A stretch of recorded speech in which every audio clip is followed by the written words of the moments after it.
Hello नमस्कार दोस्तों, teach गुरु के यूट्यूब चैनल पर आपका हार्दिक स्वागत है। तो दोस्तों बीपीएससी टीआरई 3.0 से रिलेटेड कुछ नए अपडेट्स हैं एंड जो एग्ज़ाम फॉर्म भरने जा रहे हो उससे भी कुछ उसके बारे में कुछ नई अपडेट्स है जो मैं इसी वीडियो के माध्यम से आपको बताने वाला हूं। तो वीडियो को अंत तक देखिएगा एंड चैनल पर पहली बार हो तो चैनल को सब्सक्राइब करके बेल आइकन को प्रेस कर लीजिए ताकि जो भी नई अपडेट आने वाली है वो आपको सबसे पहले मिल सके।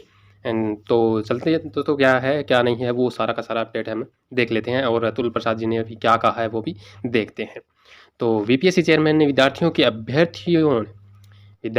अभ्यर्थियों से निजी भावनाएं साझा की।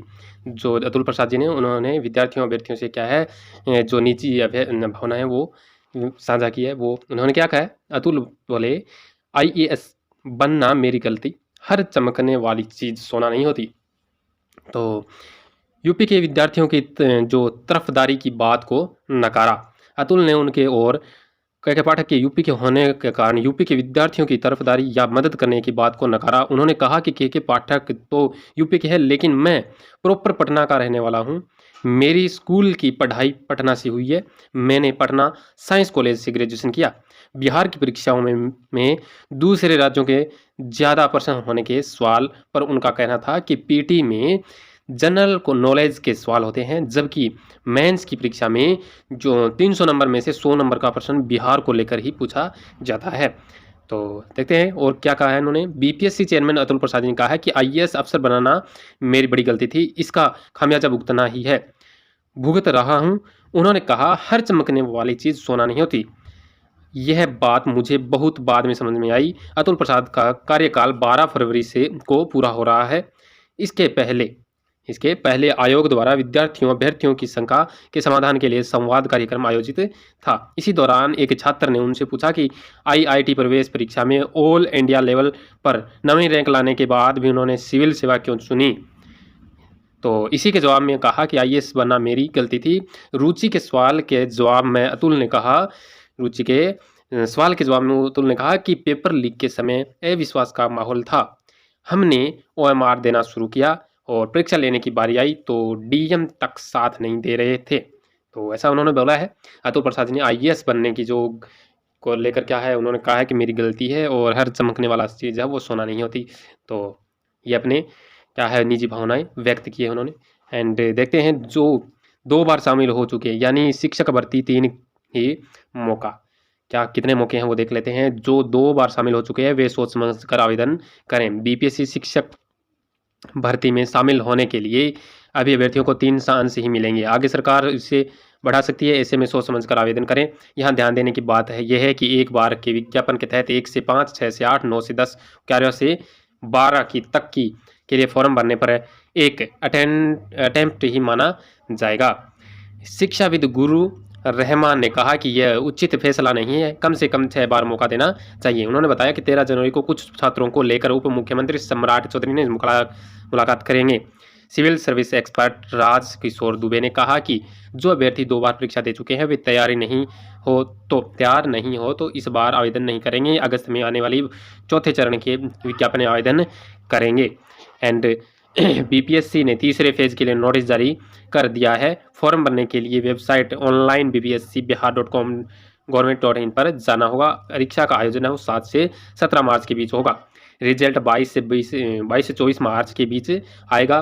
पहली से 12वीं क्लास तक की जो भर्ती के लिए ऑनलाइन आवेदन कर सकते हैं। तीसरे चरण की परीक्षा में एक ही पेपर होगा। यह परीक्षा 2 घंटे 30 मिनट यानी 2.5 घंटे की होगी। इसमें नेगेटिव मार्किंग नहीं होगी। भाग 1 में भाषा, भाग 2 में सामान्य अध्ययन और भाग 3 में संबंधित विषय से सवाल होंगे। भाग 1 क्वालिफाइंग होगा। इसमें 30 अंकों के 30 प्रश्न पूछे जाएंगे। सामान्य अध्ययन से में 40 प्रश्न होंगे और हर प्रश्न के सही उत्तर के लिए एक यानी कुल 40 अंक होंगे। और जिस विषय के शिक्षक बनेंगे उस विषय के 80 अंक के 80 सवाल पूछे जाएंगे। तो ये परीक्षा का पैटर्न बता दिया है इन्होंने। एंड उन्होंने साथ ही बताया है कि अगर आप 2 बार भरा चुके हैं, 2 बार अगर पहले शामिल हो चुके हैं TR1 एंड TR2 में, तो TR3 में है वो सोच समझ कर ही अपना फॉर्म अप्लाई करें। अगर आप आपकी तैयारी अच्छे से नहीं है तो आप अप्लाई नहीं करें। अगर आगे अगस्त में जो भर्ती आ रही है उसमें आप अप्लाई करें। शिक्षक नियुक्ति परीक्षा के लिए 23 फरवरी तक निबंधन विलंब शुल्क के साथ 25 तक आवेदन, यानी जो टीआरई 3 का वो छोड़ और ऑनलाइन फार्म जो आवेदन है वो लिया जा रहा है वो 23 फरवरी तक लिया जाएगा, और विलंब शुल्क के साथ है वो 23 से आगे 2 दिन तक यानी 25 फरवरी तक आप अप्लाई कर सकते हैं। बीपीएससी ने जारी की अधिसूचना। बीपीए वेबसाइट पर दी विस्तृत जानकारी। प्राथमिक विद्यालय के लिए 2 भागों में 150 अंक की होगी परीक्षा। बिहार लोक सेवा आयोग बीपीएससी ने तीसरे चरण की शिक्षक नियुक्ति परीक्षा टीआरई 3 की अधिसूचना जारी कर दी है। इसमें शिक्षा विभाग एवं अनुसूचित जाति एवं अनुसूचित जनजाति कल्याण विभाग के तहत विद्यालय अध्यापक के लिए ऑनलाइन आवेदन मांगे गए हैं। इसके लिए अभ्यर्थी 10 से 23 फरवरी तक निबंधन करा सकते हैं, और विलंब शुल्क के साथ निबंधन या भुगतान 25 फरवरी तक किया जा सकता है। ऑनलाइन आवेदन भी 10 से लेकर 25 फरवरी तक किया जा सकता है। आवेदन की तिथि का विस्तार नहीं किया जाएगा एंड इसी बाबत आयोग ने अपनी वेबसाइट है जो ये दे रखी है www.bpsc.bis.nic इन नोटिस पर विस्तारित जानकारी दे दी है। परीक्षा में सीटीईटी एवं एस्टेट उत्तीर्ण हो चुके अभ्यर्थी ही शामिल होंगे। अभ्यर्थियों की संख्या के अनुरूप परीक्षा का संचालन 1 से अधिक चरणों में हो सकता है। 12वीं तक के स्कूलों में नियुक्त होंगे शिक्षक। अधिसूचना के अनुसार प्राथमिक विद्यालय में पहली से कक्षा से 5, मध्य विद्यालय में कक्षा 6 से 8 और माध्यमिक विद्यालय एवं विशेष विद्यालय में कक्षा 9 व 10 कक्षा एवं उच्च माध्यमिक विद्यालय में कक्षा 11 व 12 में अध्यापक पदों पर नियुक्ति होनी है। एंड आप यहाँ देख सकते हैं माध्यमिक विद्यालय एवं विशेष विद्यालय में कक्षा 9वीं और 10वीं कक्षा तक होगी, ठीक है। एंड 2.5 घंटे की होगी परीक्षा। आयोग के अनुसार प्राथमिक विद्यालय के लिए 2 भागों में 150 अंकों की परीक्षा होंगी। सभी पेपर 2.5 घंटे में होंगे, और पहले भाग में अंग्रेजी व हिंदी, उर्दू, बांग्ला भाषा की परीक्षा होंगी। इसमें 30% अंक लाना है, यानी 30% 30 में 30 क्वेश्चन होंगे शायद, एंड 30% लाना है उसका। तो दूसरा पेपर है सामान्य अध्ययन का होगा, और इसके अतिरिक्त माध्यमिक विद्यालय, माध्यमिक और मध्य उच्च माध्यमिक के तीनों पत्रों की परीक्षा होंगी, इसी के साथ साथ ही हो जाएगी। तो आप देख सकते हैं जो इन्होंने पूरा का पूरा बता दिया है। 23 फरवरी से 23 फरवरी से 2 दिन आगे तक आप फॉर्म अप्लाई कर सकते हैं। 2 दिन जो है उसमें आप एक्स्ट्रा चार्ज लगेगा, यानी विलंब शुल्क लगेगा आपका। एंड जो ये परीक्षा होने वाली है वो इसमें एक ही दिन होगी। ये नहीं है कि पीछे टीआरई 1 में जो 2 बार हुआ था वैसा नहीं है, अभी ऐसा ही एक ही पेपर होगा। तो यहाँ आगे की जो अपडेट है इसमें दिया है सितंबर तक एक भी छात्र ने दाखिला नहीं लिया तो स्कूल बंद करने पर होगा विचार। उत्क्रमित हाई स्कूलों में सभी विषय के शिक्षक तैनात होंगे। पहले चरण में भर्ती शिक्षक इस्तीफा देंगे, तभी दूसरे चरण में योगदान होगा। तो यहाँ देख सकते हैं अभी जहाँ शिक्षक नहीं है वहाँ छात्र आने से कतरा रहे हैं, इसलिए ऐसे नव उत्क्रमित हाई स्कूलों के लिए ये व्यवस्था की गई है। के पाठक ने ये कहा है।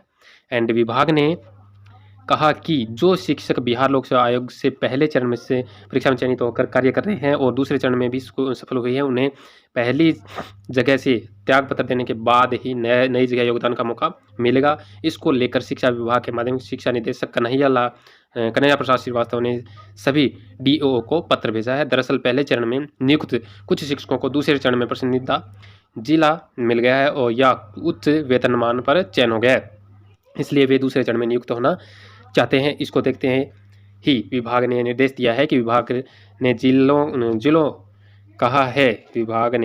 को कहा है कि सक्षम प्राधिकार से उस शिक्षा का त्यागपत्र स्वीकृत होने के बाद ही नई जगह योगदान करने की सहमति दें।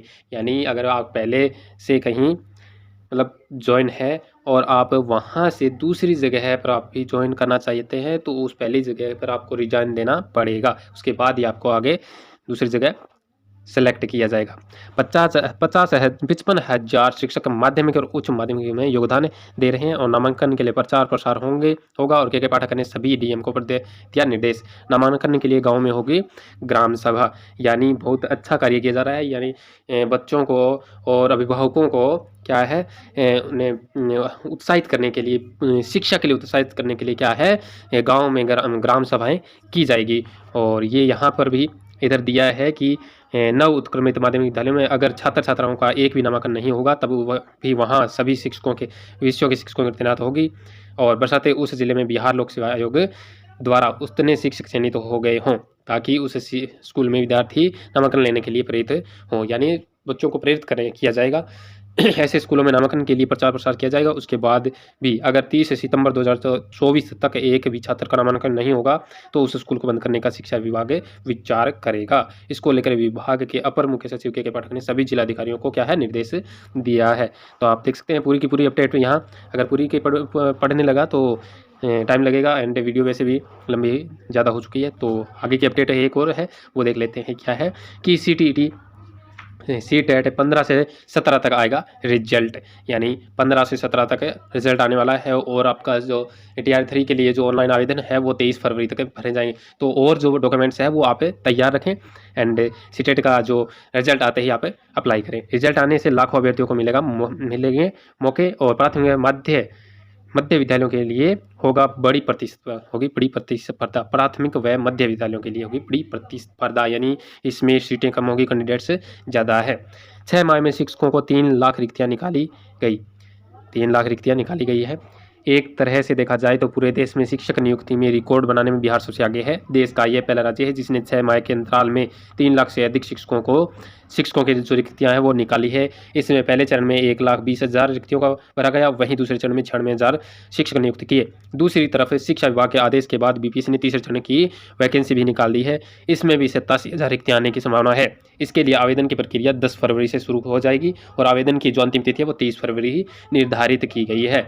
तो आप देख सकते हैं बिहार सरकार एक अच्छा कदम उठाया है एंड 6 माह के अंदर ही कितने 3 लाख तक के जो कैंडिडेट्स है उनका क्या है सेलेक्ट किया है। बिहार लोक सेवा आयोग शिक्षक नियुक्ति भर्ती परीक्षा के लिए तीसरे चरण के लिए 10 फरवरी से आवेदन की प्रक्रिया शुरू हो जाएगी। तीसरे चरण में सबसे अधिक प्रतिस्पर्धा प्राथमिक और मध्य स्कूलों के लिए होगी।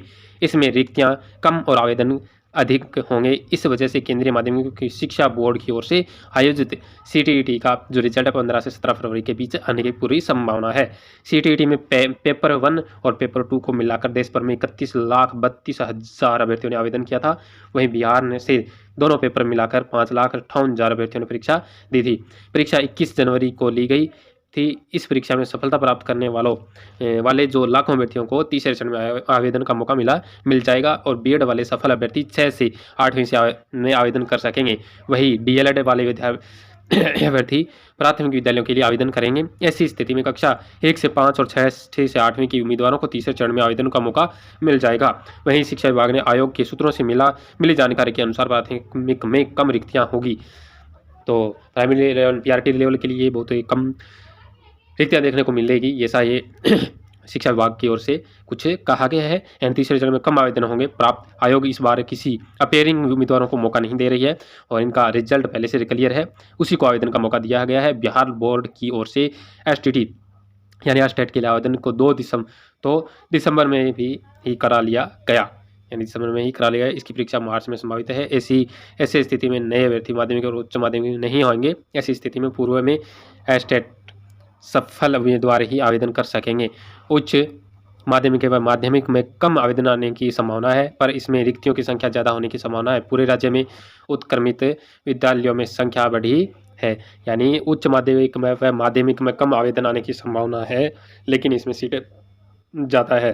तो पूरे राज्य में उत्क्रमित विद्यालयों की संख्या बढ़ी है। ऐसी स्थिति में माध्यमिक व उच्च माध्यमिक में रिक्तियाँ अधिक होंगी। दूसरे चरण की परीक्षा में कई विषयों में कम अभ्यर्थी सफल हो सके थे। ऐसी स्थिति में तीसरे चरण में रिक्तियां अधिक और आवेदन कम प्राप्त होने की संभावना है। तो CTET है वो 15 से 17 के बीच में आपका रिजल्ट है वो घोषित हो जाएगा एंड उसके बाद आप क्या है 23 फरवरी तक अपना जो आवेदन है वो करा पाएंगे। एंड इसमें अपेयरिंग वालों को मौका नहीं दिया गया है एंड प्राथमिक लेवल का है उसमें सीटें बहुत कम आने की संभावना है और जो माध्यमिक लेवल है उसमें सीटें ज़्यादा है और कैंडिडेट्स कम है, तो उसमें लगभग का सिलेक्शन होने की संभावना है ज़्यादा से ज़्यादा कैंडिडेट्स का। तो देखते हैं क्या होगा एंड क्या आएगी नेक्स्ट अपडेट क्या आने वाली है CTET के बारे में या फिर कोई इन शिक्षकों के बारे में क्या नया अपडेट है वो आने वाला है। एंड अतुल प्रसाद जी है उनका भी क्या है अभी 12 फरवरी तक ही क्या इनका कार्यकाल है। तो देखते हैं क्या वो अपनी तरफ से क्या मौका देते हैं किनको, और KK पाठक है वो भी अपने एक अच्छा कार्य कर रहे हैं एंड आप देख सकते हैं जो 2 बार शामिल हो चुके हैं वो सोच समझ कर ही फॉर्म भराएँ। एंड 23 फरवरी लास्ट है। उत्क्रमित हाई स्कूलों में सभी विषयों के शिक्षक तैनात होंगे। अगर कोई स्कूल है उसमें बच्चे नहीं आते हैं तो उसको बंद करने की संभावना हो सकती है। तो ये थी दोस्तों आज की पूरी अपडेट जो मैंने आपको इसी वीडियो के माध्यम से बता दी है। एंड अगर वीडियो पसंद आई है तो लाइक कीजिए, शेयर कीजिए एंड चैनल को सब्सक्राइब करके बेल आइकन को प्रेस करने न भूलिएगा, ताकि जो नई अपडेट आने वाली है आपको सबसे पहले मिल सके। तो चलिए दोस्तों आज के लिए इतना ही, मिलते हैं नेक्स्ट वीडियो में नई अपडेट के साथ। तब तक के लिए धन्यवाद।